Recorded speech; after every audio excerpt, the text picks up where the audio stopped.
नमस्कार दोस्तों, स्प्रेड कहानी में आपका स्वागत है। आज हम आपको कहानी सुनाने जा रहे हैं, सेब या घोड़ा। एक राजा की इच्छा यह जानने की हुई कि राज्य के लोगों की घर गृहस्थी पति से चलती है या पत्नी से। इसके लिए उसने एक सर्वे कराया। राजा ने ऐलान कराया कि जिसके घर में पति का हुक्म चलता हो उसे मनपसंद घोड़ा इनाम मिलेगा। जिसके घर में पत्नी की सरकार हो वह एक सेब ले जाए। एक के बाद एक सभी सेब उठाकर जाने लगे। राजा को चिंता होने लगी, क्या मेरे राज्य में सभी सेब वाले ही हैं? तभी एक लंबी मूंछों वाला मोटा तगड़ा जवान आया और बोला, राजा जी, मेरे घर में मेरा ही हुक्म चलता है, लाइए घोड़ा मुझे दे दीजिए। राजा खुश हो गए और कहा, जा अपना मनपसंद घोड़ा ले जा।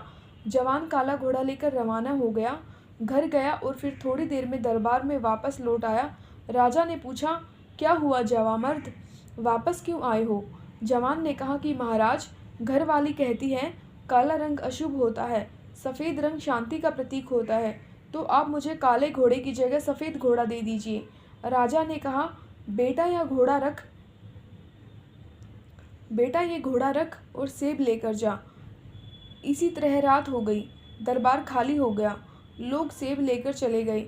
आधी रात को महामंत्री ने दरवाज़ा खटखटाया। राजा ने कहा, बोलो महामंत्री, कैसे आना हुआ? महामंत्री बोला, महाराज, आपने सेब और घोड़ा इनाम में रखा, इसकी जगह एक मन अनाज या सोने की मोहर रखा होता तो लोग कुछ दिन खा सकते थे या जेवर बनवा सकते थे। राजा ने कहा कि मुझे तो इनाम में यही रखना था, लेकिन महारानी ने कहा कि सेब और घोड़ा ही ठीक है, इसलिए वही रखा।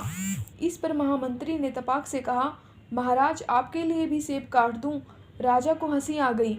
उन्होंने कहा, यह सवाल तुम दरबार में या कल सुबह भी पूछ सकते थे, तो आधी रात को क्यों आए?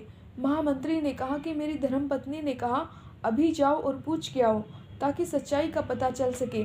तभी राजा ने महामंत्री से सेब काट कर कहा, महामंत्री जी, सेब आप खुद ले लोगे या घर भेज दिया जाए? शुक्रिया।